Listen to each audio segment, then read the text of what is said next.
Hi everyone, can you hear me okay? Am I loud enough? Okay. 안녕하세요. 제 이름은 제시카입니다. 한국말 조금 해요. 미안해요.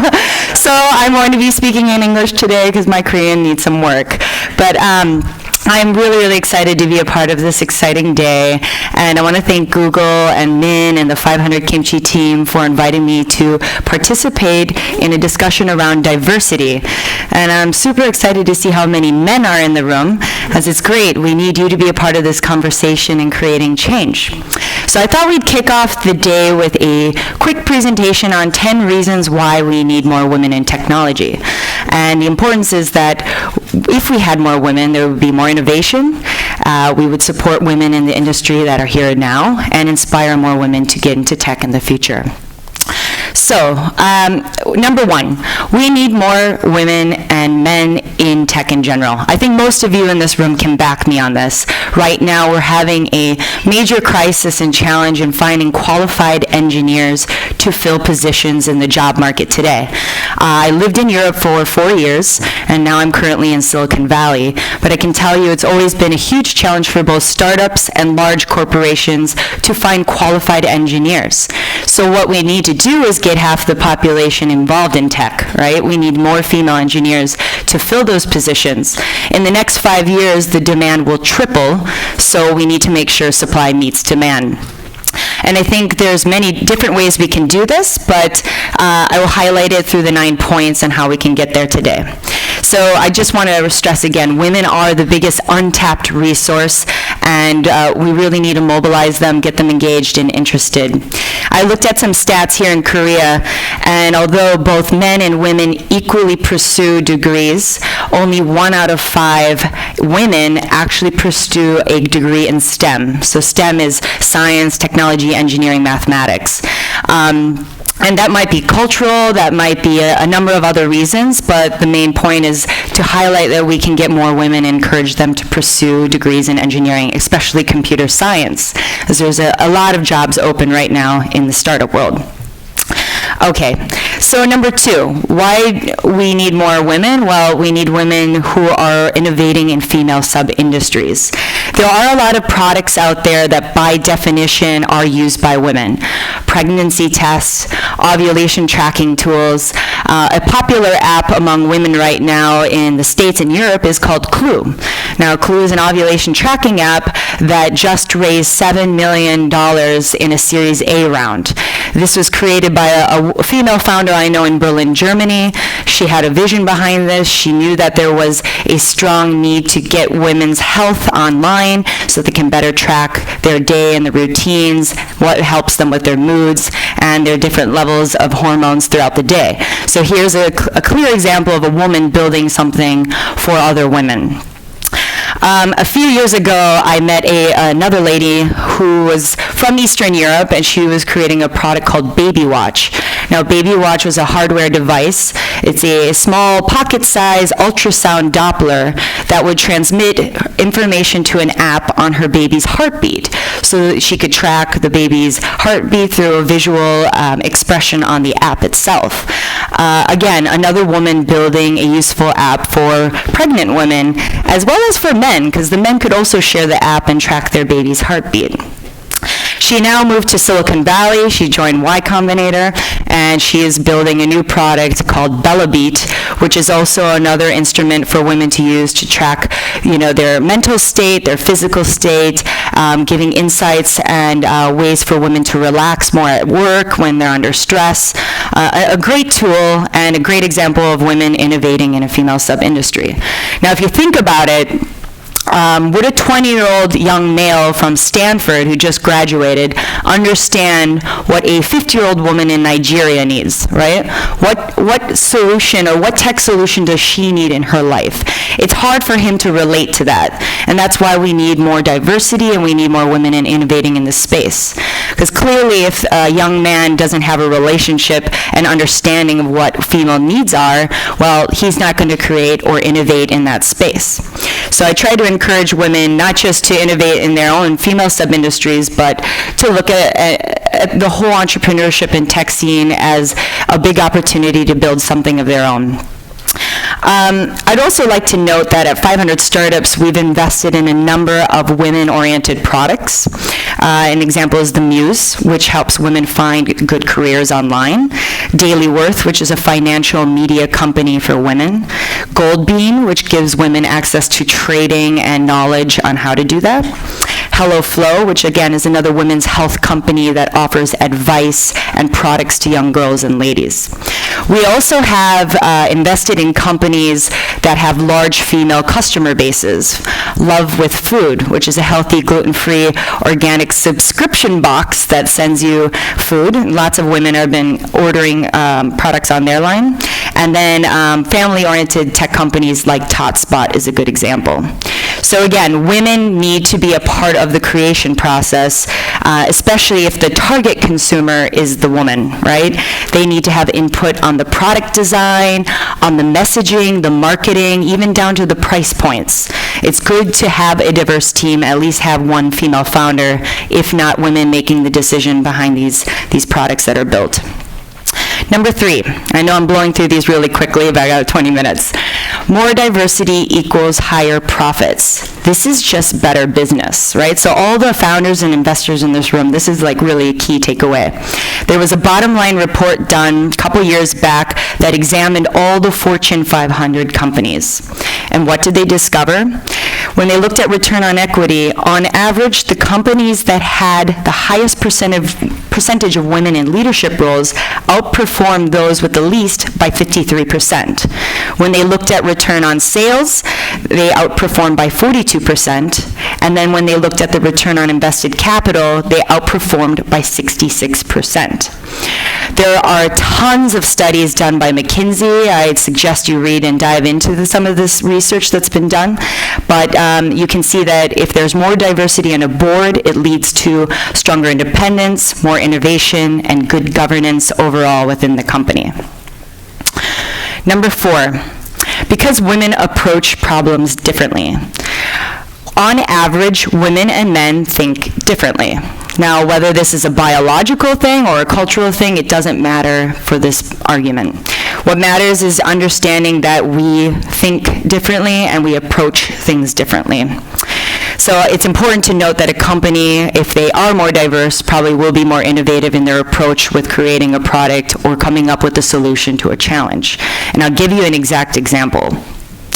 When I was in my early startup days, I did a lot of hackathons. I was super curious. I was getting a little bit into front-end web development. I myself wanted to learn what it takes to code and build a product.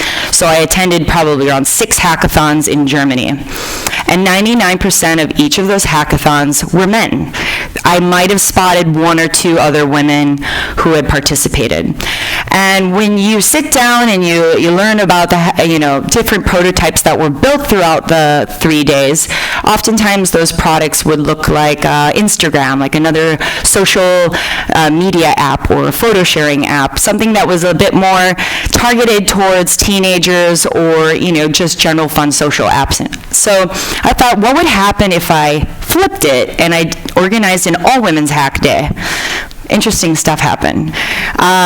Well, first off, I had to brand it so that it would appeal to female engineers because they weren't attending the other hackathons for some reason, so I decided to make it all women's. I introduced a yoga corner where they could stretch. I did an Etsy craft corner where women could decompress and maybe take a break from coding and create a little craft. We were sewing little pillow birds. It was fun. I also introduced all organic food. No pizza, no beer, which is traditional at a hackathon. Yeah, you know what I'm talking about.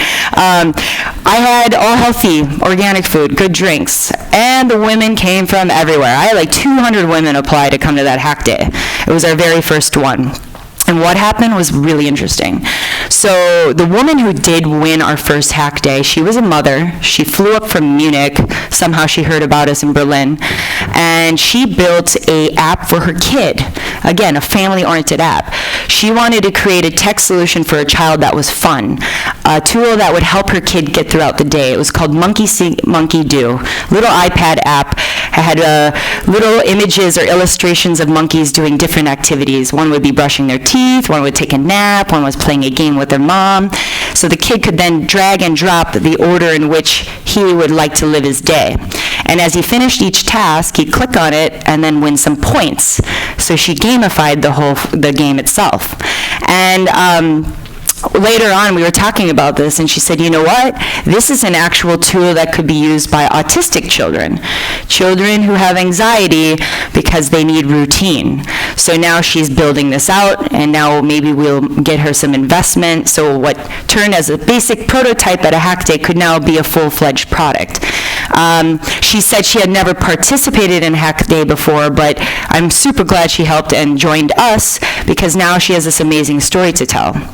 Again, I use this as an example to illustrate how women are creating different types of hacks even at a hackathon.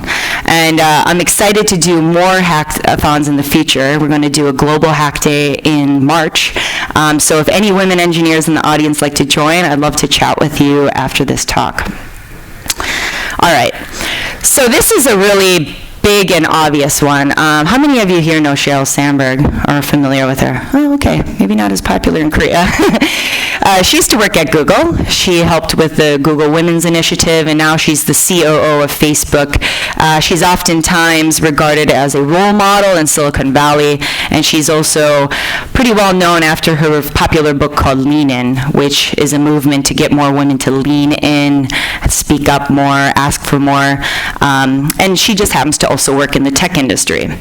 But you know, it's great that we have these role models, and I'm also looking for more role models here in South Korea. I was having a lunch with my friend the other day, and I said, who are the top 5 women in tech role models here? And you couldn't name me one. I was like, are you kidding me? So again, it's super key that we get women on stage like this, speaking at events, writing, interviewing with the journalists, telling their story, because younger girls who are thinking about going in the industry will read that or listen to her speech and say, maybe I could be like her someday.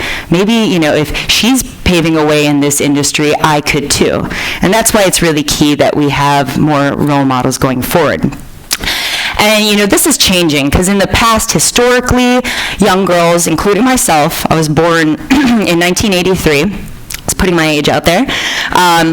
When I was younger, I remember thinking like, ugh, engineering's for boys. Like, I don't want to do that. I don't see myself fitting into that corner at all. I never had a strong, positive female engineering role model. Had I had that when I was a young girl, I might have had a completely different career. I could be, you know, back in Silicon Valley right now coding as opposed to standing before you on stage, but I'm not. So I think, you know, a lot of young girls are as capable and interested, but they have been shown through the media and through messaging that engineering is not a career for them. And now there are people in the industry that are working really hard to change this. Maybe some of you are aware of Kickstarter, which is a crowdfunding campaign. About a couple years ago, there was a young lady who created and launched a campaign called Goldilocks. And it was this young girl, she was an inventor, and she was supposed to introduce engineering to other young girls. So I think this kickstarted over $100,000. She's still working on this project, but it's supposed to appeal to young girls. And you learn about, you know, spatial reasoning, building, problem solving, and introducing yourself to basic engineering tenets. Now, that, again, is a little role model for that young girl to explore the idea of getting into engineering. There's also 2 documentaries, one that was made called She++. It's by a couple girls from Stanford. They kicked off this campaign a couple years ago, and they interviewed young engineers from all over the world. And they told their story, and they also highlighted all of the amazing opportunities that you have in the tech industry. And right now, there's also a documentary being filmed called She Started It, and that is chronicling all the female founders around the world who are building great products. Again, all these little micro steps are going to help us encourage and showcase the potential careers for women at large. All right, so 6. We're getting into a little more of an uncomfortable discussion, but I think it needs to be noted, and we need to talk about this more openly.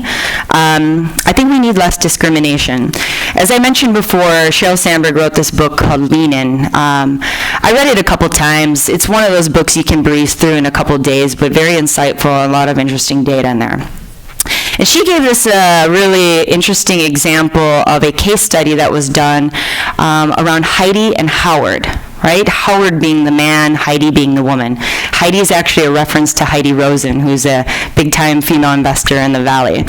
Anyway, so they show these two identical stories of Howard and Heidi, right? Identical, word for word. Both were outgoing, both had a tremendous network in the tech industry with leaders, both were at the same intellectual level, same background in studies, right? But then they gave it to two blind groups, right? A group of students. Students read both, and what was the findings from this experiment? Well, Heidi and Howard were both viewed equally as smart, but Heidi was considered less likable, right? And, Howard was considered easier to work with. And what they learned from this experiment is that likability is not associated with women as much as it is with men, right? It's something that is an inherent bias within us. We have a stereotype, but we might not be able to acknowledge it, right? It comes down with gender, race, background, you name it. But, Howard obviously came off as less selfish as Heidi in this experiment, and actually Heidi was somebody that you didn't want to work with as much, and that was sort of the feedback that we had heard. And I know the truth is shocking and somewhat unpleasant, but it illustrates that there's still this underlying discrimination and maybe even unconscious bias that we see today. I looked at some stats here in Korea. I wanted to understand Korean women in the workforce. So this is not just in tech, but the industry at large. And the OECD does a report and researches this, and there's actually a pretty big gap in wage between genders. There's a 36.3% wage gap between men and women. Now, we also have a wage gap in the United States. There's also a wage gap in Europe. And I've lived in all three now at this point, but I can tell you the gap is rather large here in Korea. So again, this is probably translating into tech. There is a level of discrimination, and this is something that we need to address, and we need to talk about the data. And what I want you to pull from this is that, with this research, we can create positive change. I think when we have more women in leadership, we can see that wage gap shrink. We see more women in mid-level management as well as upper management, and there are better work-life policies put in place that support both men and women in their companies. All right, this is another really tough one, number 7. How many of you have heard of Anita Sarkeesian? Anybody heard of this woman? Okay, Ying. All right, great. One of you know this. This was a really uncomfortable but important topic that was discussed a couple years ago. Basically, Anita is in the gaming industry. She's in tech. There's an overwhelming amount of men in the gaming industry. We all know this. It's also the same here in Korea. And she decided to create a TV series called Tropes versus Women in Video Games. And she wanted to show how women were portrayed as lesser than men, and wanted to create a stronger female leader in video games. And what happened was she got online harassed by the community. She was being attacked, verbally abused, and she was at the center of a very important discussion that we see here today. And in response to this, she decided, you know what, I'm going to create a Kickstarter campaign. Instead of being sad and walk off and just accept it, she took charge and created change. And she raised $150,000 on Kickstarter for her new video game. And that only made things worse. It enraged her harassers, and it got to the point where a guy created a game, beat up Anita Sarkeesian. So you could actually virtually, violently hurt her. And essentially it created a thing called gamified misogyny. It showed the misogyny that exists in the gaming world. And what I concluded from reading all these articles and reading about the horrible things that happened was that because there is a lack of women in certain fields, this leads to more harassment and general discomfort, right? Had the gaming industry been a bit more equal with more of a female-male balance, this might not have happened. But it created an environment where it was okay, and while thousands of people were getting involved and harassing somebody who wanted to make better change in the industry. Unfortunately, the tough side of being a woman in tech is that you hear of other stories from other women who have gone through similar harassment. It can also be just general comments. I remember a founder in Berlin once said, "I won't hire a female engineer because she'll distract my male engineers." I swear to you. It was a 21-year-old. I was like, "Are you kidding me? Are you from the, olden days? Why do you have this mindset?" But a 21-year-old man told me this. I've heard, "You only got this job because you're a woman and you fill a quota within the company." Imagine that. Imagine you're a young gal who just graduated from college and you're super excited to start your career, and a jerk comes up to you and says that. It's not a great way to start off the day, right? But these are comments that women hear, and it's something that we need to address, as well as speaking up and encouraging others to do the same. All right, number 8. All right, so there was a recent Harvard Business Review research study that was done that shows teams with at least one female founder could outperform all male teams, right? So they gave a study that collected subjects from age 18 to 60. They did a standard intelligence test, and they randomly assigned it to different teams. Each team was asked to complete several tasks around brainstorming, decision-making, visual puzzles, and then solving one really complex problem. And what they found was super interesting. The teams that had members with a higher IQ, you would think have done better, didn't actually do as better as a team that had more women on it. So again, I think it illustrates that having a more diverse and equal team is interesting and probably more innovative and can actually lead to a higher intelligence collectively. In 2016, I actually plan to do a research study, so if any of you here are interested in joining me or know somebody who might be, I want to do a controlled study in Silicon Valley where I will have an all-women's group, an all-male group, and then a mixed group of 50-50 men and women. I'm going to give them each an identical problem and see how they tackle it with what type of solution that they create. And then I want to create a report out of this and actually publish the findings, again, as another way or an instrument to show that diverse teams will lead to more innovative products and solutions on the market or just in general. So if anyone's listening, I would love to really dive into this and hopefully get some university support with this project. All right. Number 9, tech is at the forefront of pushing innovation. We cannot be left behind. Tech touches every industry we're in, right? The reason why I'm standing in front of you today is I need everyone, not just women to rise up, but also men to encourage more women to get behind this movement. It's a movement that's really starting to pick up pace right now, and it's exciting because it's working. There are programs, there are scholarships, there's ways we can inspire women and young girls to get into the industry. I want women to become investors. I want women to become founders. I want women to master code and build great products. I've seen that at 500 Startups. You're going to meet 2 of the women here on stage today who have been doing this. And if we can get and break into the industry now, it's going to be a lot easier than trying to do it, 10 years down the road. We need to get women in, build them up into leadership roles, and then help them stay there. Because it's one thing to get them into the pipeline, it's another to actually keep them in the industry too. That's another challenge, another talk for another day. But if we don't get involved now and we fail to be a part of the formation of this industry, we're going to be left behind and we're going to lose on innovation. And it's just going to be detrimental for everyone, both men and women in this industry. And last but not least, I'd like to just say, if we did have more women in tech, I would never have to give this presentation again. I really wanted to make this thing of the past, and I want to make this industry better for both men and women. Thank you. Thank you.